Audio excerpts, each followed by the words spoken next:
Jadi di antara cirinya seorang intelektual itu jujur, tulus, tidak dibuat-buat.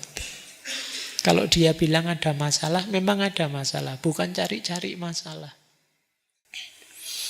Oke, baik, bismillah. Assalamualaikum warahmatullahi wabarakatuh. Oke, kita lanjutkan. Ini 4 hal yang menggugurkan seorang intelektual dari status intelektualitasnya. Kata beliau, nothing disfigures the intellectual's public performance as much as, jadi tidak ada yang bisa menggugurkan performance seorang intelektual publik sebanyak 4 hal ini. Hati-hati kalian kalau melakukan 4 hal ini, berarti kalian sudah bukan intelektual lagi. Yang pertama apa? Trimming. Trimming itu seperti tadi ya, menyesuaikan, menyensor pendapat sendiri demi kenyamanan atau keamanan pribadi. Kamu tahu itu salah, tapi tidak berani ngomong itu salah. Kamu tahu yang benar seperti apa, tapi kebenaran itu kamu simpan sendiri. Demi apa? Aman, Pak. Nyaman, Pak. Ini pertaruhan memang. Kalau kalian pemberani seorang intelektual, ya jangan trimming. Sampaikan kebenaran itu. Balighu anni walau ayat, ada hadis begitu ya.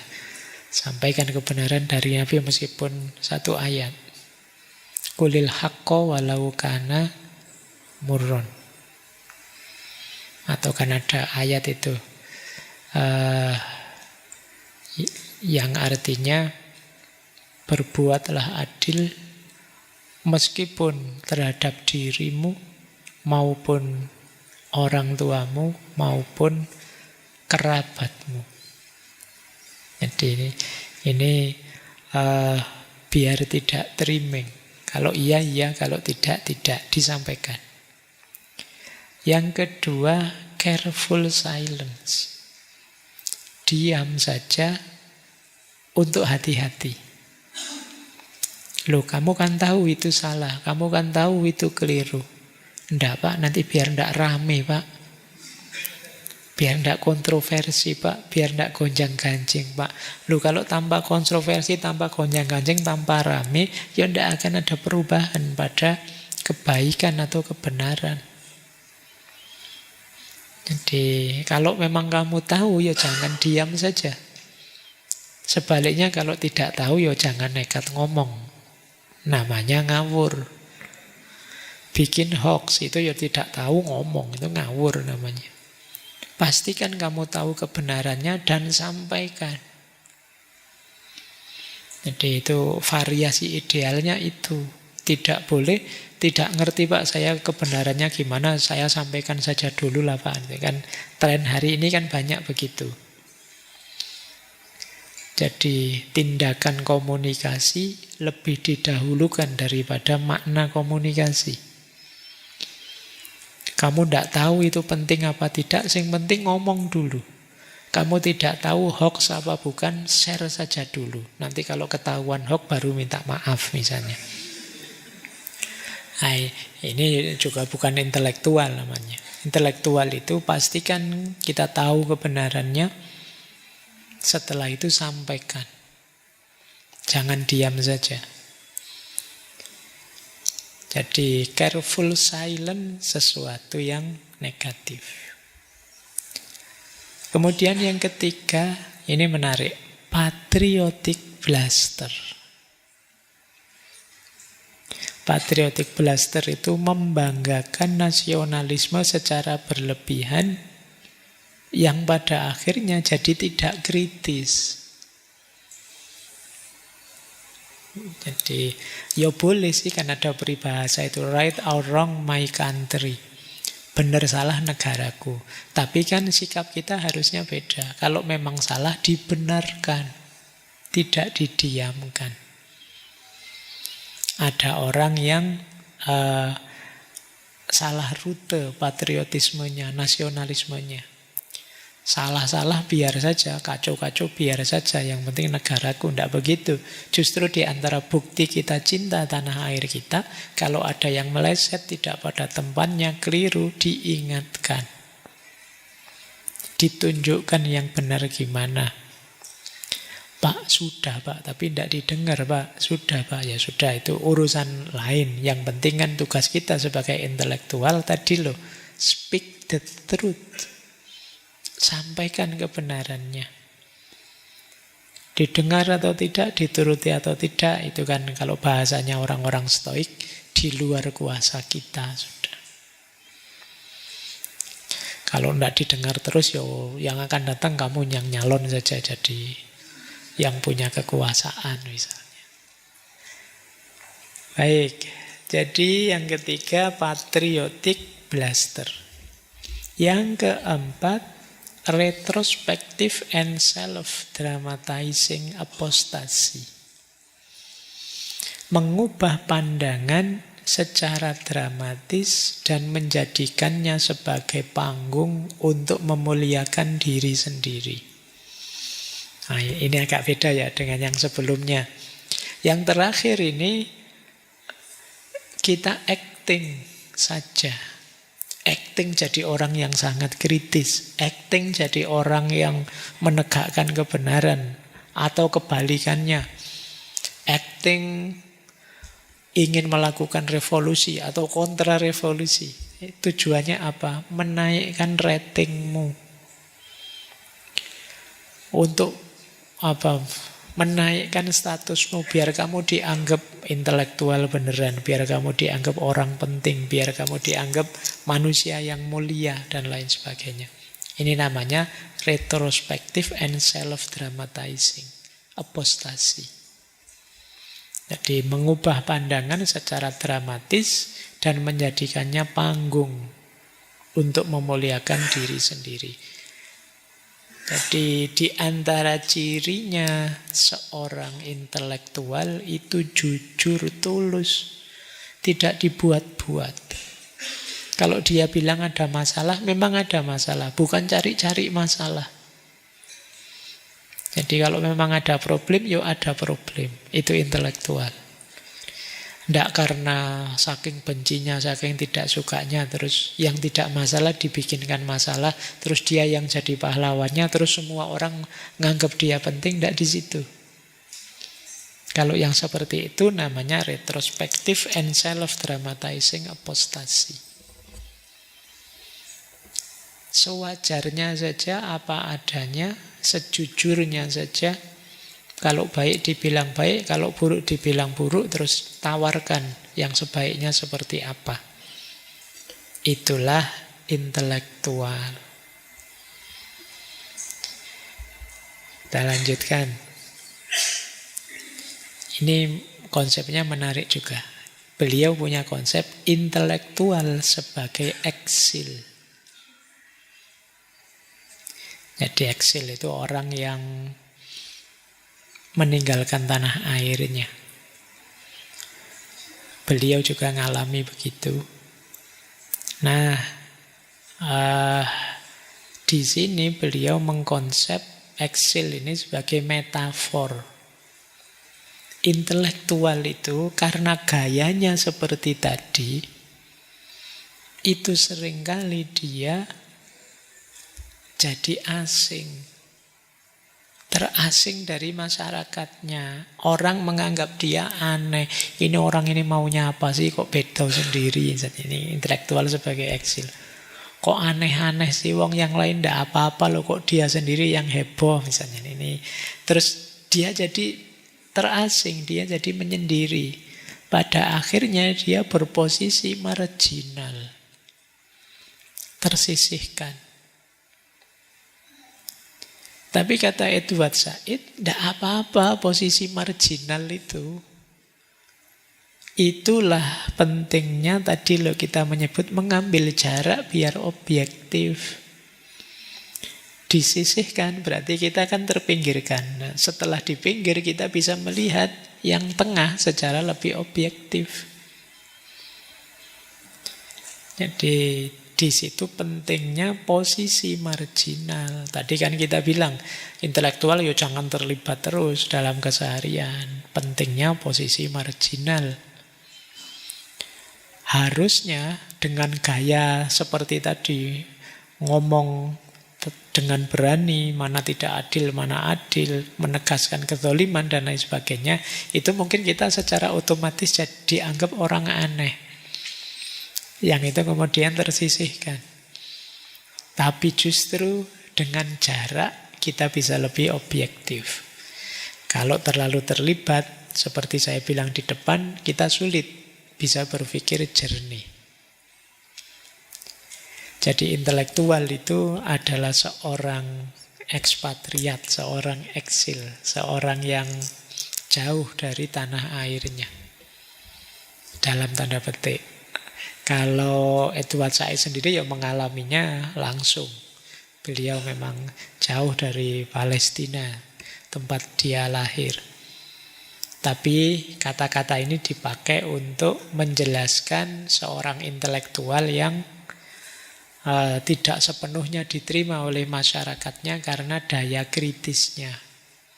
Sehingga dia diposisikan marginal. Tapi justru di posisi marginal itulah dia bisa membaca masyarakat secara lebih objektif. Bayangkan kalau intelektualnya sangat terlibat, misalnya akhirnya jadi RT, jadi RW, ikut kerja bakti misalnya, karena ya mungkin terus sibuk dengan kesehariannya, melupakan refleksi mendalamnya. Baik, jadi ini aktivitas-aktivitas, representasi-representasi seorang intelektual. Masih sanggup? Kelihatannya kok sudah pesimis. Iya, apa bisa Pak saya jadi intelektual ini? Tadi di awal semangat ya, didoakan jadi intelektual, amin gitu. Sekarang mulai ragu-ragu. Apa kuat ya Pak? Gitu. Ya kita lihat, ini ada beberapa dimensi yang berbeda dari pikiran-pikirannya Edward Said tentang ini tadi, intelektual ya. Ini menarik, ini ada hubungannya dengan mahasiswa mungkin. Kata beliau begini, teori yang diajarkan dengan tujuan membuat siswa percaya bahwa ia dapat menjadi seorang Marxis, seorang feminis, seorang afrosentris, atau seorang dekonstruktivis dengan usaha dan komitmen yang sama yang dibutuhkan dalam memilih item dari menu. Jadi teori diajarkan. Ini maksudnya Said gini loh. Mahasiswa-mahasiswa di kampus itu biasanya kan diajarkan teori-teori besar. Diajari Marxisme, feminisme, afrosentris. Kayak kita ngaji filsafat ini teori-teori besar diajarkan. Tapi harusnya teori-teori ini itu menjadi satu gerakan transformasi, menjadi satu upaya transformatif dengan komitmen intelektual politik yang mendalam. Tapi di kampus-kampus, teori-teori ini seolah-olah diajarkan kayak orang milih menu di warung, di restoran. Kalian kan kadang setelah, wah saya Marxis saja deh Pak, wah saya feminis Pak, saya kira kayak ngono. Tapi ya ngomong dok. Itu loh. Kalian sudah merasa Marxis dengan ngerti teorinya Karl Marx. Kalian sudah merasa feminis dengan ngerti mungkin teorinya Simone de Beauvoir, teorinya siapa. Jadi kalian itu datang ke kampus, lihat kurikulum ada menu seolah-olah saya ini saja, saya itu saja kan. Kayak milih menu makanan. Padahal ini transformasi diri, transformasi sosial. Tidak bisa hanya diklaim lewat saya sudah ngerti Pak, saya sudah paham Pak. Jadi ya bahasanya Edward Said kok cik gampang ya kamu ngaku Marxis, kamu ngaku feminis, kamu ngaku dekonstruktivis. Wong dekonstruksi wae ndak paham kamu. Jadi ini penyakitnya kampus, kata Edward Said. Banyak orang hanya membaca buku terus paham, merasa sudah menjalankan.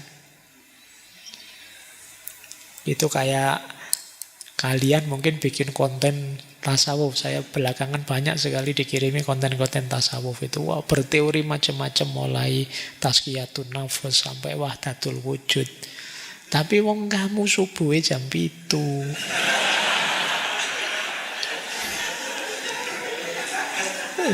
Lah ya gunanya apa teori-teori tasawuf kelas tinggimu? Bahwa kamu sudah paham, iya. Tapi kan itu teori tidak untuk dihafalkan, hanya dipahami. Dan paham saja tidak jaminan bahwa kamu sudah menjalankan. Padahal arahnya teori itu untuk dijalankan. Nah, ini kritik beliau ya. Ini kadang-kadang kita itu merasa sudah padahal belum apa-apa. Kita baru baca buku manualnya mobil atau motor, tapi kita belum mengendarinya. Kayak sampean temennya beli motor, terus kamu pinjam bukunya, wis ngerti aku caranya motor, naik motor. Tapi kan kamu belum menaikinya beneran. Nah, di kampus juga begitu. Kita belanja teori, tapi kita tidak menjalankannya. Merasa kalau sudah paham, ya selesai. Terus, ini masih ada 10-an menit ya. Ada beberapa quotes yang menarik. Ini sindiran keras dari Said. Jangan mau membiarkan dirimu menjadi sayur. Istilahnya menarik ya. Kamu kayak sayuran. Sayuran itu apa? Menyerap apa saja yang dekat dengan dirinya. Sekedar menyerap informasi yang sudah dikemas sebelumnya, yang sudah diideologikan sebelumnya, karena tidak ada pesan yang tidak merupakan paket ideologis yang telah melalui semacam pemrosesan. Maksudnya beliau apa? Kita itu selama ini seringkali seperti sayur. Kalau sayuran itu sedang dimasak itu kan nanti dikasih garam lah, dikasih penyedap lah, dikasih apalah. Semuanya kan dia serap ke dalam dirinya. Jadi kita sering seperti itu di hadapan informasi. Ada informasi apa saja kita telan. Ada ya. Berita apa saja kita telan. Tanpa kita uji, tanpa kita cek gunanya, manfaatnya apa buat kita, ideologi apa di balik berita itu, kepentingan apa di balik yang ngirim berita, siapa yang ngirim, ada kebutuhan, keperluan apa kok dia bikin berita seperti itu. Kita tidak pernah tanya sedetail itu. Pokoknya ada berita, kita baca, kita terima, kita telan begitu saja. Kalau kita seperti itu, kita berarti manusia tipe sayuran. Jadi levelmu level kangkung, bayam, dan kawan-kawan. Jadi, kamu dikasih apa saja kamu serap. Kamu tidak kritis. Padahal, kata Said, berita apapun yang sampai kepadamu di baliknya pasti ada ideologi, kepentingan yang membuat berita, kantor beritanya. Apakah itu kepentingan politik, ekonomi, sosial, budaya, pasti ada. Jangan hanya jadi sayuran. Seleksi informasi yang kamu masukkan dalam dirimu. Mana yang penting, berguna, bermanfaat, itu yang kamu ambil. Yang tidak ada gunanya, sisihkan saja, singkirkan saja. Di sini sering saya jelaskan pentingnya namanya filter. Kalian harus punya filter sendiri di otakmu, di kepalamu. Biar tidak lelah. Tiap hari kan kita kelelahan dengan berita-berita. Kita kaget tiap hari, makanya tensimu naik. Sekarang banyak orang jantungan, tiap berita mengagetkan. Apa saja jenis berita itu. Tiba-tiba kemarin ada amunisi meledak, tiba-tiba kecelakaan ini, kecelakaan itu, kan kita tiap hari kaget. Kalau filternya tidak canggih, ya kita akan tiap hari gelisah. Itulah kenapa orang Jawa punya peribahasa, ojo gumunan, ojo kagetan.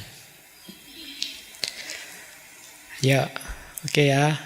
Ini pesannya quote ini simple. Jangan jadi sayuran yang pasif, hanya menerima saja. Terus, ini juga pesan untuk tidak pasrah saja. Lihatlah situasi sebagai satu kemungkinan, bukan sesuatu yang tidak terelakkan. Lihatlah situasi sebagai hasil dari serangkaian pilihan historis yang dibuat oleh pria dan wanita, sebagai fakta masyarakat yang dibuat oleh manusia, dan bukan sebagai sesuatu yang alami atau diberikan Tuhan, sehingga tidak dapat diubah, permanen, dan tidak dapat diperbaiki lagi. Ini kadang-kadang jadi kelemahan kita umat beragama. Ada apa-apa yang terjadi disebutnya takdir. Ya tidak salah sih secara jauhnya, tapi kan tidak di situ poinnya. Jadi boleh kita menyebutnya takdir, tapi selanjutnya harus kita pahami ada ranah yang dalam kuasa kita. Kata Said, lebih enak kita menyebut yang terjadi itu adalah salah satu dari yang kemarin mungkin terjadi. Yang itu hasil pilihan-pilihan kita sebelumnya, pilihan-pilihan manusia sebelumnya, yang masih bisa diubah, masih bisa diulang, dikembalikan lagi. Karena kalau begitu kita state sebagai takdir yang final, yang tidak bisa diubah, maka kita akan diam, tidak ingin melakukan perubahan. Pak, mungkin memang kehendaknya Allah begitu, Pak. Ya selesai kalau kamu sudah tiba-tiba jujuk ke situ. Jadi masih ada ranah yang kita oleh Allah diberi kemampuan memilih. Jadi misalnya ya kayak ngaji ini, minggu depan enaknya libur apa tetap ngaji sesuai jadwal, itu kan kita bisa milih sebenarnya. Jadi yang terjadi dalam hidup kita saat ini itu salah satu kemungkinan dari kemarin yang masih mungkin. Jadi minggu depan itu bisa libur, bisa tetap masuk, bisa masuk setengah jam saja, bisa masuk 1 jam, ini kan kemungkinan-kemungkinan. Tapi kita tetap milih minggu depan ngaji seperti biasa. Itu kan pilihan kita. Terus akan lahir situasi dari pilihan kita. Yang situasi itu sebenarnya kan karena semula pilihan kita sebenarnya masih bisa saja kalau kita ingin mengulang, mengubah. Bukan sesuatu yang tiba-tiba kita tegaskan ini final, tidak bisa diubah, sudah takdirnya Allah. Alasan takdir itu yang paling sering dipakai untuk orang yang tidak ingin melakukan apa-apa biasanya. Nah, ini penting ya jadi perhatian kita. Baik, tadi tiba-tiba saya baca quote yang menarik dari buku beliau tentang Palestina. Ini menarik. Ini untuk mengukur seberapa subversif dan liberal saya. Dia punya kalimat begini, I don't remember when exactly I read my first comic book, but I do remember exactly how liberated and subversive I felt as a result. Jadi saya tidak tahu apa teman-teman banyak yang suka membaca komik seperti saya. Saya di rumah banyak komik. Sayangnya koleksinya banyak berkurang sekarang karena banyak yang minjem tidak balik. Iya. Nah, Edward Said bilang begini, saya lupa kapan pertama kali baca komik. Tapi saya ingat sensasinya. Begitu saya baca komik, saya merasa bebas, saya merasa subversif, jadi seorang pemberontak. Bukan apa-apa, karena mungkin dalam budaya tertentu, baca komik itu kan sering dianggap sesuatu yang negatif. Baca kok komik, ngaji dong Quran. Nah, itu ada gambar-gambarnya lagi. Itu sudah. Nah, itu loh. Jadi dia merasa ketika dia baca komik itu, lupa komik apa, kapan bacanya. Tapi sensasinya masih saya ingat. Ketika diam-diam baca komik itu saya rasanya bebas. Bahwa bebas dari aturan. Kemudian saya rasanya subversif ini. Saya kayak pemberontak. Jadi melakukan sesuatu yang secara normatif dianggap tabu, dilarang, itu dia merasakan sensasinya. Nah, saya tidak tahu kalau dalam hidupmu apa, tapi ada. Coba jangan sesuatu yang sudah jelas negatifnya ya. Cuma mau nyoba, saya ingin merasakan sensasi, ya ojo. Yang jelas haram ya jangan. Cuma ini kan ada unsur artnya, seninya, komiknya, tapi di masyarakat beliau itu mungkin dianggap sesuatu yang negatif. Membaca ya buku atau ngaji Al-Quran, jangan komik.